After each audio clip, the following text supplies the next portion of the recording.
Happy 2019. Welcome to this, the first episode of a new year of Museum Moments, the show that's your window onto what's happening here in Museum City, Portsmouth.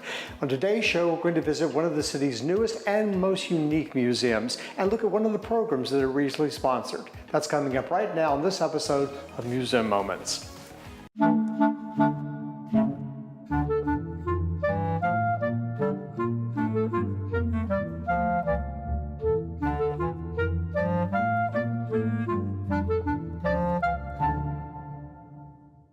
Welcome to this January-February 2019 episode of Museum Moments. I'm your host, Rob Lauer. I'm standing inside the city's newest museum, the Portsmouth Color Community Library Museum.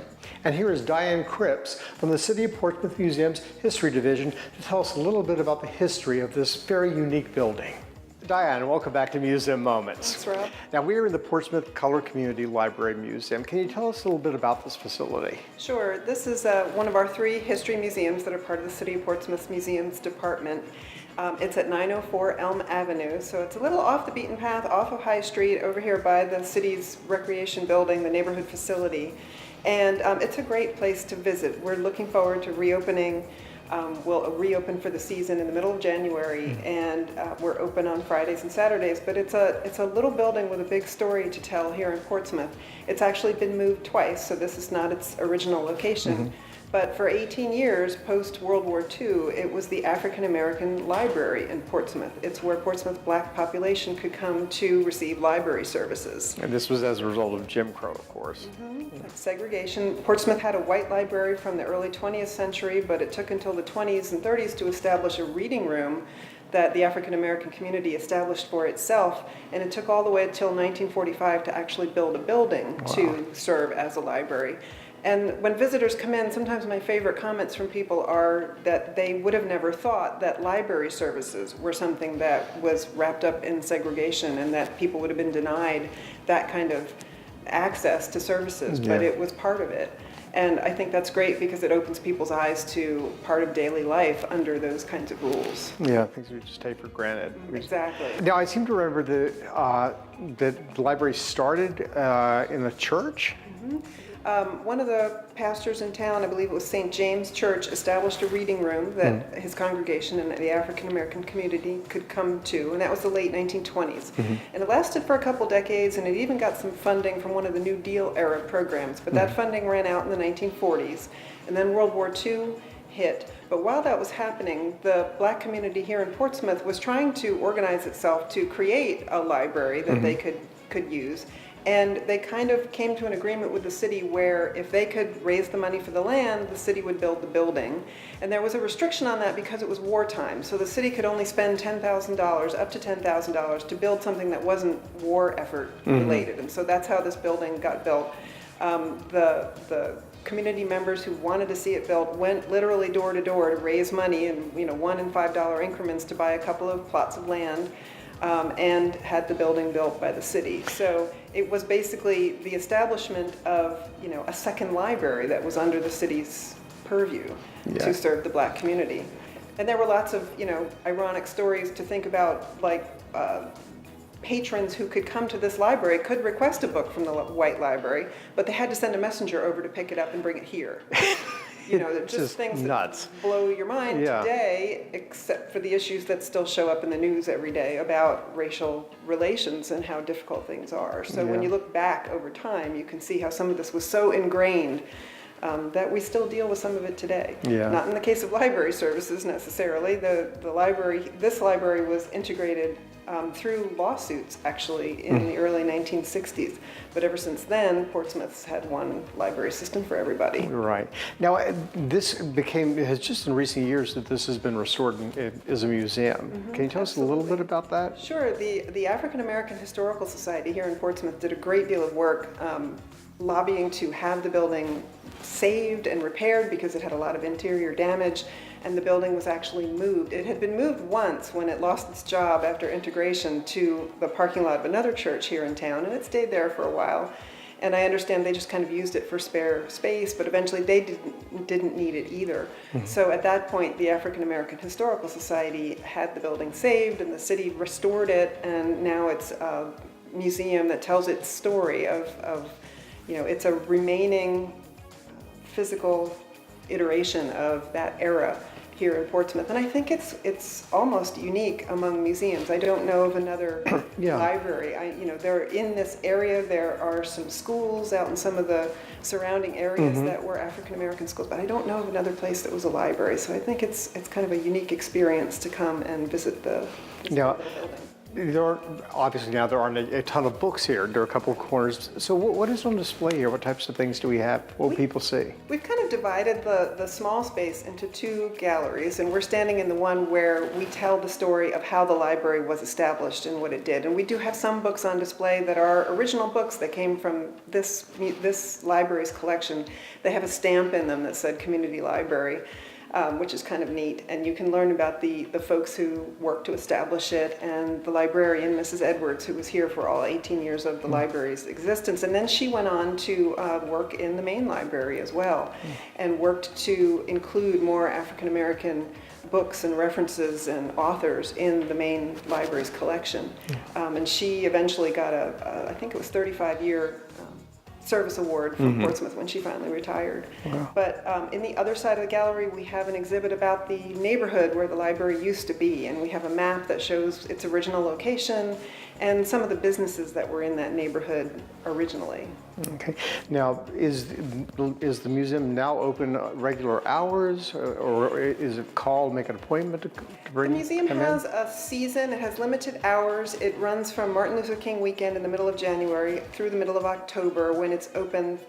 The public hours are Friday and Saturday, noon to 5. But if you call us in the history division, we're happy to make an appointment to bring in. We'd prefer a group of people, 6 or more, to send a person over to open, but we're happy to make group appointments, have, field So if there was a local trips, club like or a group or a class or something that wanted to come. We've done that many times. Okay, great. So, Diane, is there a number that people can call to come see the museum? You can call us at the History Division office, which is 757-393-8591, and we'll be happy to make an appointment. Well, thank you for your work with the History Department at the museums, for telling us about this. And my pleasure. This is a great story here in Portsmouth. I think the city and the African American Historical Society should really be proud of it. When we return to Museum Moments, we'll look at a recent workshop that was held here at the Portsmouth Color Community Library, and we'll talk to the woman who led it. Stay tuned, we'll be right back.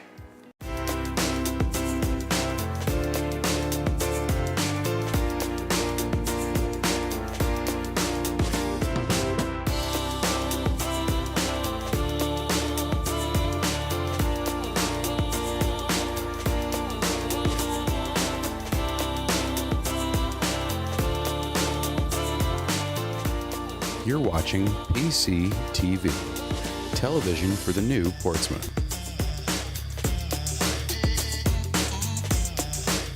Portsmouth on the right side of the river.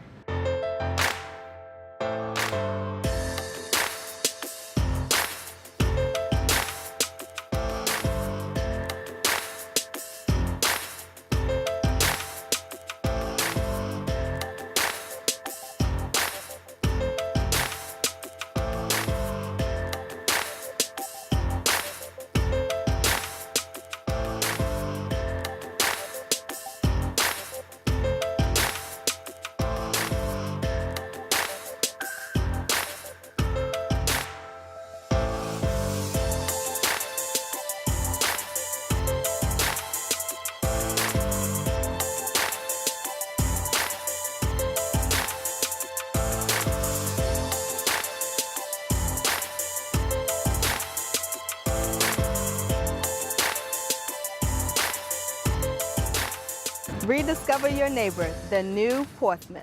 Welcome back to this January-February 2019 episode of Museum Moments. In recent years, the City of Portsmouth Museums have collaborated with the Seven Cities Writers Project to present a series of workshops in which people are encouraged to put down on paper their memories, their family histories, their impressions, and to share those. Such a workshop was held right here in 2018 at the Portsmouth Color Community Library Museum. And here's the woman who led that workshop to tell us about it. We're joined again by Lisa Hartz from the Seven Cities Writers Project. Welcome, Lisa. Thank you. So, tell us a little bit about this workshop that was held earlier in the year. What was it called and what was the purpose of it? Yeah, it's called Resistance and Resilience, a memoir workshop of the Jim Crow era. And the idea was to bring people together who were writers or maybe had never written before to talk about what that experience was like to live through the Jim Crow era. Not just talking about the hardships, but also how people actually persevered and flourished despite the hardships and the terrorism of the Jim Crow era. Okay. So what was the turnout like? What type of response did you get? I got 12 wonderful people right out of the box who all actually did have writing experience. I had professors, I had people who were in the military, I had people who were school teachers, and they were ready to go. And so right out of the box, they were ready to write, and we had a wonderful time. What types of things did they write? Was there a variety of different genres, or was it just writing memories? I mean, Well, the idea is to write your memories, and it can be, in some cases, for publication, but mostly it's maybe even just for your grandchildren or your community to know. I would give them a reading to start off each time, so it might be your experience with food. What kinds of foods were made, and inevitably, the grandmother was brought up, and the women who could make pies and chickens and all those things. And out of that, then they talked about, restaurants that they could perhaps partake of and things like that. But it didn't always focus on the negative. Sometimes it was about the positives that came out of so sort of the living in human element. response. Yes. Okay, yes. great. That was really important to me. That I think a lot of white people have the idea that there were slaves and then there were people living in ghettos and cities. And there is actually a wide range of African American life, and there are people of all different education levels and backgrounds. And the one thing that they had in common was that they had to live under the oppression of Jim Crow. And really, you think about it, it was difficult for everybody that had to live under it, but particularly, I would think it'd be particularly frustrating and just feel wrong for those middle class African Americans, business owners who actually were doing something and were being held back from being successful. Yes, and that's one of the things this museum does quite well in this half of the building. It expresses the history of the Black Business District. That the response was, all right, we'll start our own Black doctors, our own Black lawyers, our own Black dentists, and they did flourish. They have some copies of the old Portsmouth Star newspaper here. I was glancing through it, and you even have the news is even segregated. Yes. It's like there's a page or part of a page called Colored Notes. When you think of that was very important, by the way. Yeah, I know, but when you think that the percentage of the population of Portsmouth that was Black, to have everything related to that community relegated to just a section of one page is just unjust. And we did talk about the results of that, the actual physical illness that can develop out of this endless oppression. That's exhausting. So we did go to the scary side of things, but I think our attempt was to tell the entire story. The entire story.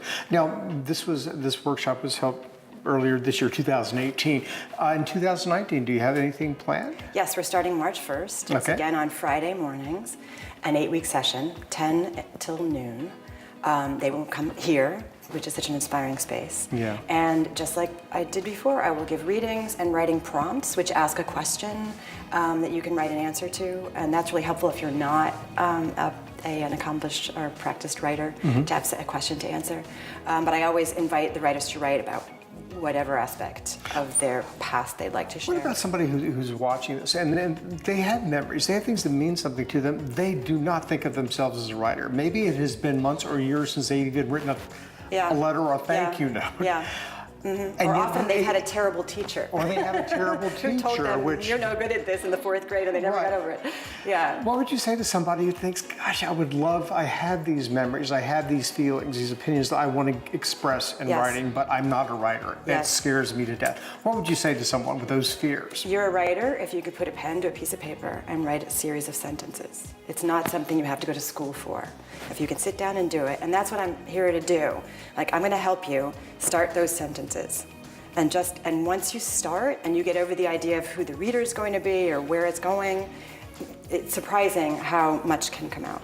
And we don't really, in our workshop, we tried to get as much out there as possible in as short a time as we had. And then the editing process happens at the end, where I give critiques and whatever and help people edit. But mostly it's just get it out there. Because there is a kind of phobia, this idea that if you're a writer, you're an artist, Right, and this idea that if I'm writing, if I have something to express, I have to write it differently, express myself differently in writing than I would just opening my mouth Right. and speaking. Yes, yeah. Whereas if you can get people just to write as they just speak, get it down. just Yep, write the put it words that down you there. would say right. to me.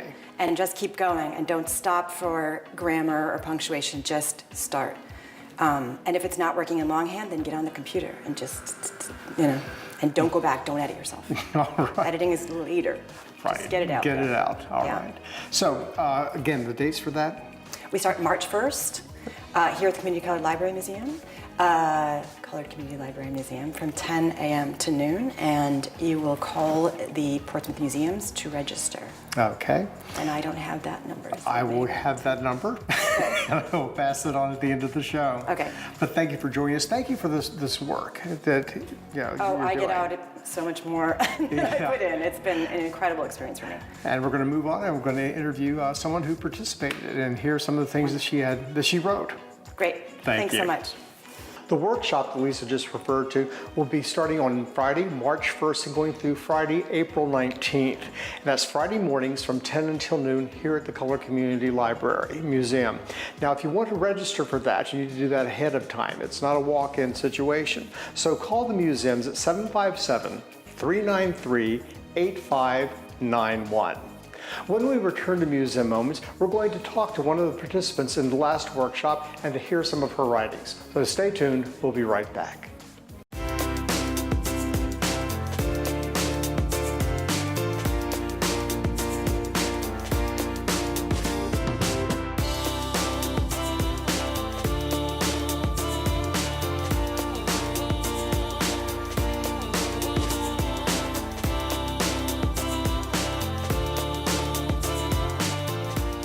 You're watching PCTV, television for the new Portsmouth.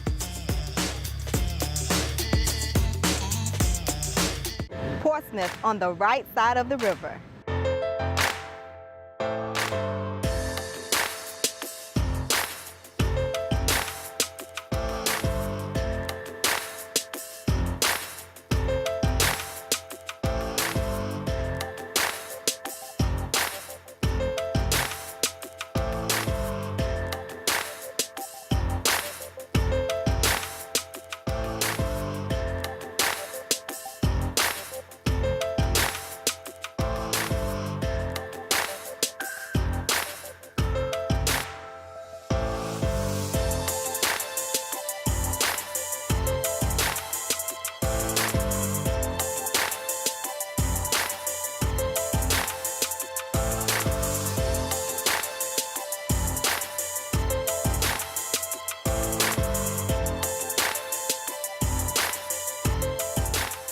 Rediscover your neighbor, the new Portsmouth. Welcome back to this January-February 2019 episode of Museum Moments. In our previous segment, we spoke to Lisa Hartz of the Seven Cities Writers Project about a writing workshop that was held here at the Portsmouth Colored Community Library Museum in 2018. Now, we're going to meet one of the women who participated in that workshop, and she's going to share some of her writing. I'm joined by Sherilynn Cherry, who took part in the workshop. Welcome, Sherilynn. Thank you. It's great to be here. Glad to have you here. Thanks for taking the time. Listen, tell us a little bit about yourself. I know that you told me you're a Portsmouth native. So tell us a little bit about yourself and how you became interested in the workshop. Great. I was born and raised in Portsmouth, Virginia, and I'm a high school theater arts teacher, but on the side, I love to write. And so it was an event at my grandmother's church, and I saw Miss May Breckenridge Haywood there, and I kind of expressed to her the fact that I had just graduated with a degree in script and screenwriting, and I was interested in pursuing a career in doing that. And she said, "Oh, well, you need to come to this writing workshop. It'll be a great opportunity for you to be inspired and get your writing out there."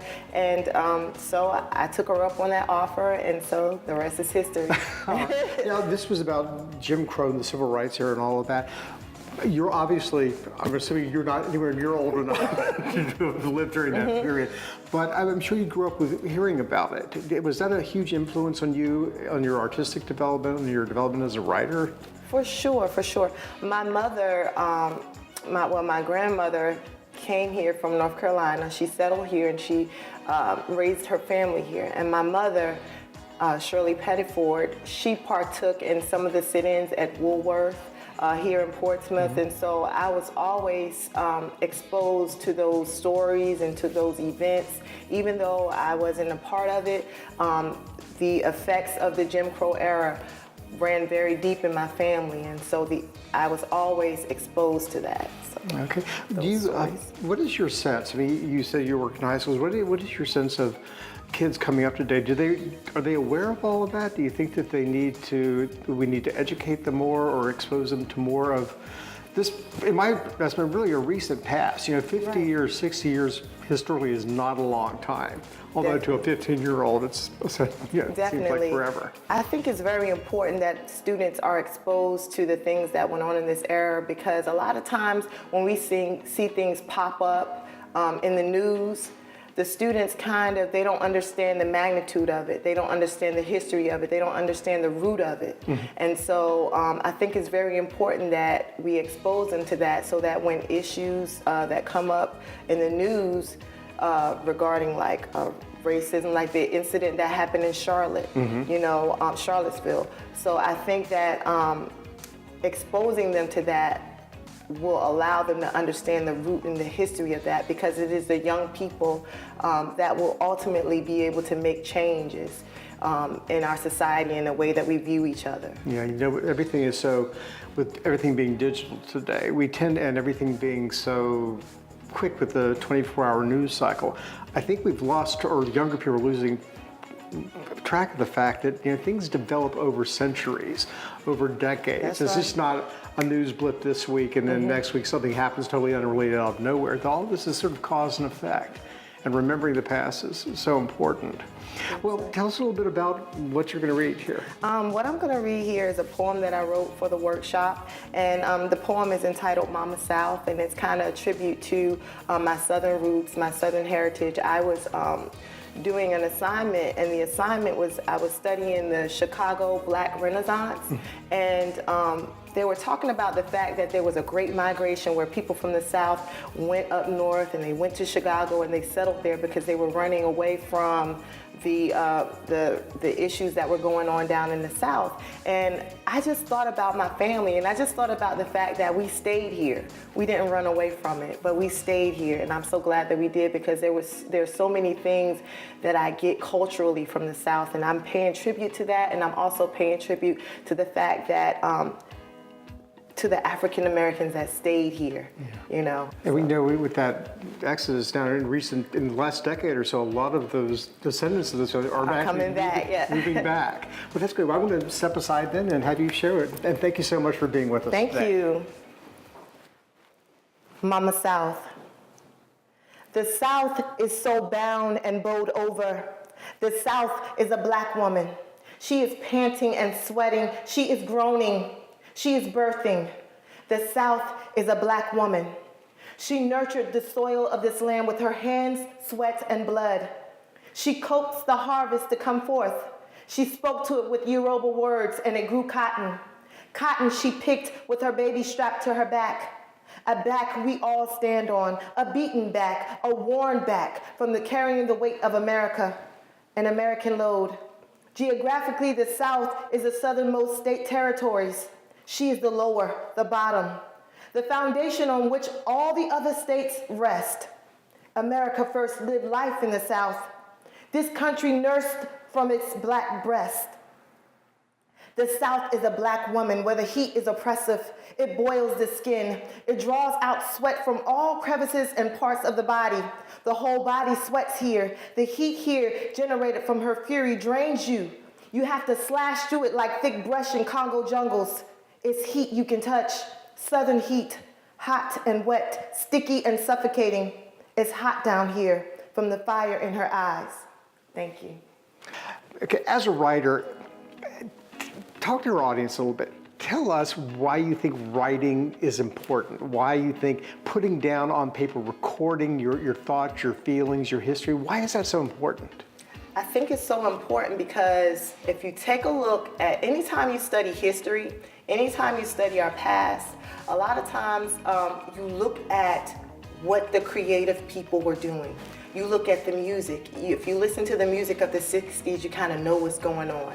If you look at the literature, if you look at the art, if you look at the plays of the past, a lot of times if you go and look at what people were writing, what people were creating, you kind of get a sense of what was going on during that time. And so I think it's very important for us to be able to preserve our history that way, to be able to express ourselves and to know what it's like to live in society and to express and to be human in our time. And so I think that a lot of times, historically, if you want to know what's going on, you take a look at the artists. You take a look at those who are writing, those who are dancing, those who are making music, those who are painting. Yeah. And you got to get a sense of what was going on. Yeah, what you said, being human. And that is what art does. It takes us beyond the politics, beyond the law, into the experience of being human. For sure. Well, thank you so much for sharing up yourself today. I really appreciate it. And good luck with your writing and with everything that you're going after in the future. Thank you. Thanks. Well, that's it for our show today. We encourage you to come out and visit the Portsmouth Community Colored Library and Museum. And if you're interested in participating in the upcoming workshop, which begins March 1st and runs every Friday through April 19th, be sure to pre-register by calling 757-393-8591. We also encourage you to visit portsvaevents.com and check out the events at all of the City of Portsmouth museums. Until next month, I'm Rob Lauer. Thank you for joining us on Museum Moments.